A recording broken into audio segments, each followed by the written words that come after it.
Welcome to this class from the State Library of Iowa's Director Endorsement Program. This class, part of the HR and Volunteer Management course, is about job descriptions.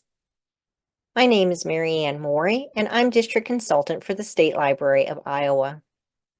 By the end of this session, you should be able to understand what a job description is, recognize the importance of having a comprehensive job description for every position at your library, and use suggestions to write a job description for library positions.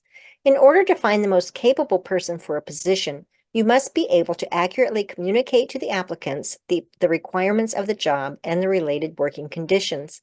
The process starts with a complete and accurate job description. We'll look at job descriptions and their development by asking and answering a series of questions. First, what are job descriptions?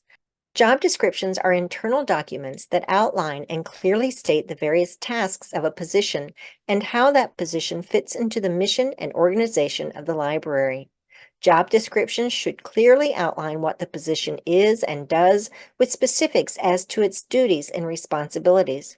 You don't want to make the mistake of posting something like the example in this photo, one where it's confusing and unclear as to the exact job the person will be doing.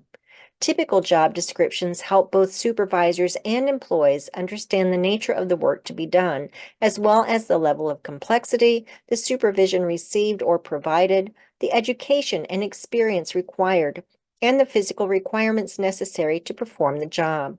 Job descriptions are useful, necessary documents when opening a position, determining raises or budget cuts, or conducting performance evaluations on an employee. Job descriptions are the basis for any job postings, for possible interview questions, and for employee evaluations, so it's important to have clearly defined, up-to-date job descriptions. Why are job descriptions so important? Well, I already mentioned a few of the things a job description can help with. A job description is an important tool for many reasons. They outline many of the specific duties and expectations for the position. And as I said, they're also used to help write job advertisements and let potential employees know what they're applying for. They're also helpful to you, the employer, because if you don't know what the job is, how can you hire the right person for the job?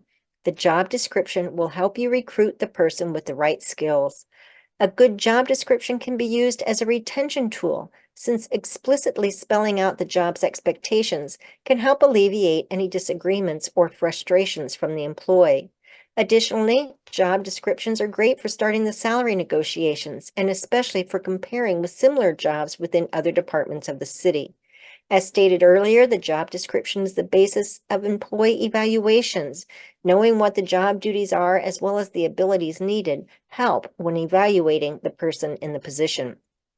Job descriptions can also impact staff morale because if a person is doing a job that's totally different than what the job description says, they may not be very happy or engaged in their work. Who is responsible for writing a job description? That depends on what position it's for. A job description for the library director's position should be written by the library board, although library trustees might not be aware of all the duties that the director's position requires. It would be best if the outgoing director works with the board to write the job description, or if the board contacts their state library district consultant prior to hiring a new director. If the job description is for a staff position, then the director should write it with the staff member currently in the position providing input. If the position is a brand new one, the director can check with other libraries about their job descriptions or talk with the library's state library district consultant. There are always aspects of a job position that are performed which might be forgotten, so the more eyes on the document, the more complete the finished product. As you'll note in most all of our training sessions, duties of the library are always connected with the state library's accreditation standards. Standard 21, which is a required standard for Tier 1 participation in the state library's accreditation program, requires that the library has written job descriptions, and this means for all positions within the library. This standard suggests that a written salary range for each position is recommended but not required.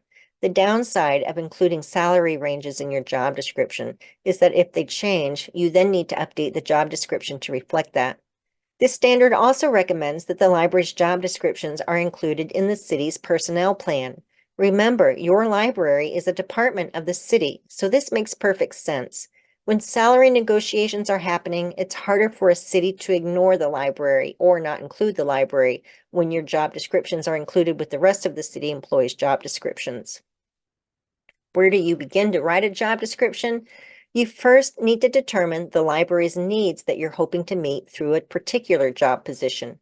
Before you can decide if you have the right people doing the right work, you need to figure out what that right work is and how you'll know it's being accomplished.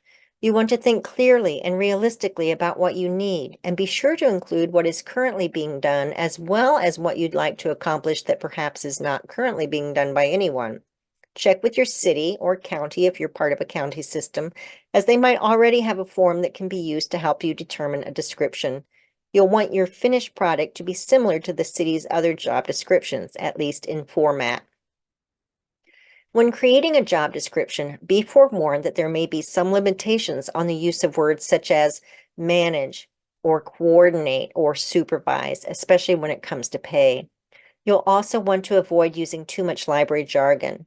While you want your job description to be professional, you also want your job description to be easily compared with other city positions when you're considering or negotiating pay grades.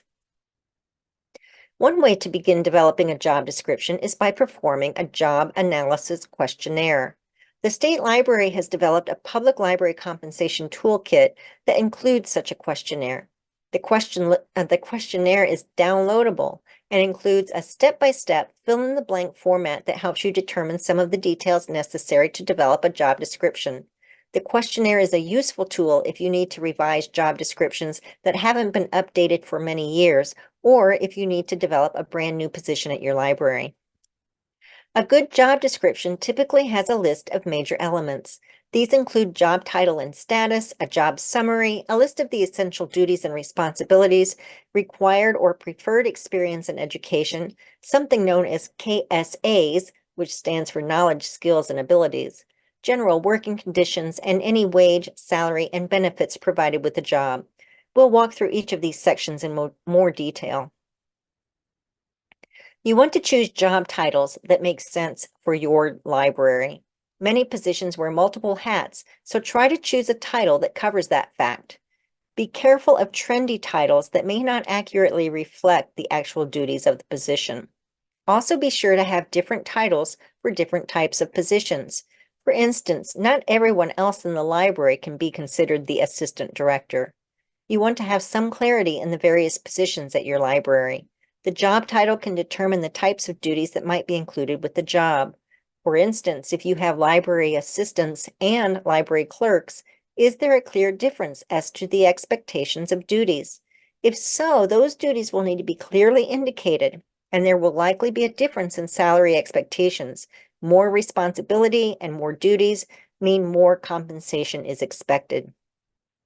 At the same time, you don't want to call all of your employees a library assistant if one of those employees is expected to perform reference services and conduct adult programming, while another such employee is strictly shelving books.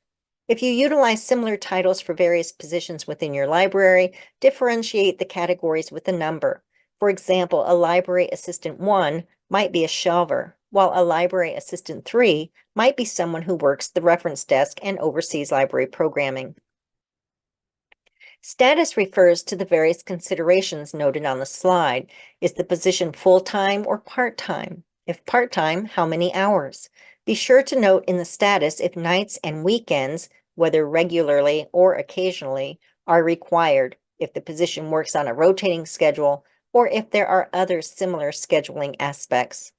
The exempt or non-exempt status refers to the Fair Labor Standards Act, FSLA, and determines things such as minimum wage, overtime, and child labor requirements. For details about child labor requirements, visit the Iowa Division of Labor's website. Seasonal, temporary, permanent, intern, those are all terms that would be included with the status of the job position and expressed in the job description. The job summary should be just 1 or 2 sentences that explain the purpose of the job. Ask yourself why the position exists, the reason you have it, or why you want it if you're creating a new position. Keep the summary generic rather than narrow and specific. This allows for starting new activities without revising the document. Be careful to describe the job and not the person currently in it. Here's a youth and teen service position example from a library here in Iowa. You want to list job duties in order with major responsibilities first. Sometimes this can be really difficult to determine the order since so much of what we do every day is important. It might help to make a list of the specific duties that need to be performed and consider an estimate of the time needed to perform the duty, either within a day or a week. Ideally, all the activities performed by staff will reflect what needs to be done to implement or support the library's mission and strategic plan. You can see in this example that the top essential function or duty is the oversight of all areas of operations pertaining to children and teens in the library. That's a really good all-inclusive statement. The position goes on to clarify the essential duties such as working with local educators and parents, implementing story times both on and off-site, maintaining statistics, and working with other library staff and admin regarding youth and teen services. Each responsibility noted in the job description should include 3 parts: a verb, showing the action that needs to be done, an object, what the verb is performing on, and a purpose, the result being achieved. Using the last slide's youth and teen services example, the third responsibility was aid in planning and implementation of weekly story times in the library, daycares, and preschools within the community. The verb in that example is aid. Aid in doing what? The objects are the planning and implementation. For what purpose? The purpose is weekly story times that are provided in the community or in the library as well as other areas within the community. Be explicit about what the duty actually is. You want to give a good idea of exactly what the job entails so that anyone reading it understands what is required. You also want to include at the end of the list of responsibilities a disclaimer statement such as, and other duties as assigned, so employees cannot come to you later and say, this isn't part of my job. General cleaning, vacuuming, emptying trash bins, shoveling snow, those are duties most all of us in library land have performed at one time or another, and I can assure you that none of those things was specifically noted on the job descriptions other than falling under the other duties as assigned responsibility. Additionally, having this statement outlines the reality that the list of responsibilities outlined in the job description is not intended to be inclusive of all possible duties. You will need to determine what you require versus what you prefer as far as educational attainment and experience. For instance, you might require a bachelor's degree while you prefer a master's degree in library science. You might require that someone has 3 to 5 years of public library experience, but you prefer someone who also has managerial experience. If you state in your job description that a particular level of education or experience is required, you must adhere to that requirement when you hire. Keep that fact in mind. KSAs are knowledge, skills, and abilities. Knowledge is the information and concepts acquired through education and job experience.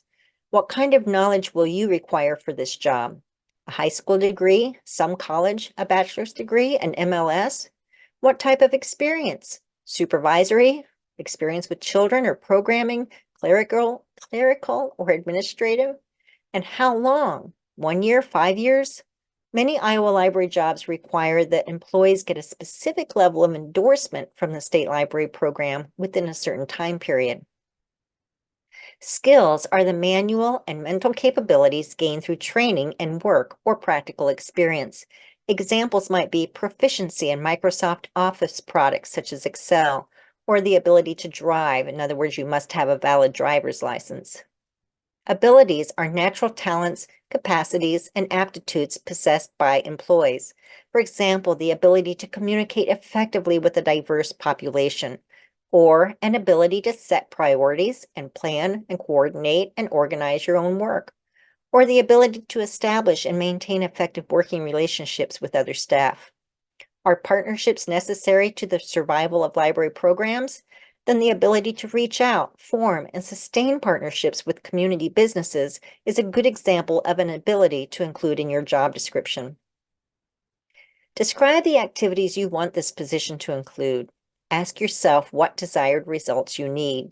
Instead of saying, I need a children's librarian, look instead at the specific activities that are needed to get the outcome you want. Then use the KSAs needed to get the work done. Here's what you might really want. Someone with a degree or background in child development. Someone to develop and present story times to children ages 3 to 5. Someone with knowledge of a variety of books geared toward children from birth to age 12. Someone with the ability to sing short songs and do finger plays. Someone with experience organizing after-school activity programs for children. There are some additional parts of the job description that you might want to include to make it as informative as possible. We'll go through these a bit more in the following slides. These include reporting relationships, supervisory responsibility, working conditions, mission statement, and approval dates. Depending on the size and makeup of your library, a position could report to someone other than the library director, and it's nice to have that spelled out in the job description. Remember, this document's purpose is to show how the position fits into the whole library. Remember not to use personal names. Instead, use job titles. For instance, you wouldn't want to say, this position reports to Sue. Instead, you would say, this person reports to the library director. Does this position supervise others? If so, which position? How many people? What types of supervision are involved? Training, coaching, counseling, evaluating? That all needs to be spelled out. You'll want to think of all the necessary abilities staff will need in order to do all the duties that occur during a day in a library. Think of shelving, working with children, emptying the book drop, which might require going outside. Does the individual need a driver's license to visit preschools or to deliver homebound materials? If the answer is yes, that fact needs to be included in the job description requirements. It might also help to identify all the equipment that the job uses, such as tools, machines, software, or work aids. The examples on the slide might be some competencies that will be required and should then be outlined on the job description. The State Library's Public Library Compensation Toolkit mentioned earlier has a template for creating job descriptions. The template is like a worksheet that walks you through the various aspects of the job description and allows you to thoughtfully consider the various positions of the job description. I highly recommend that you use this resource for updating or creating any job descriptions at your library. The toolkit is freely available on the State Library of Iowa's website. Some libraries include their mission statement in the job description, and that can help identify how the position fits into the library. Approval dates imply or prove the process of writing or revising the job description that went through the proper channels if needed, and also lets you know how long ago it was done. Another good idea is to have someone else review it for errors or things you forgot. We've gone through a general list of what to include, but here are some things you should not include in your job description.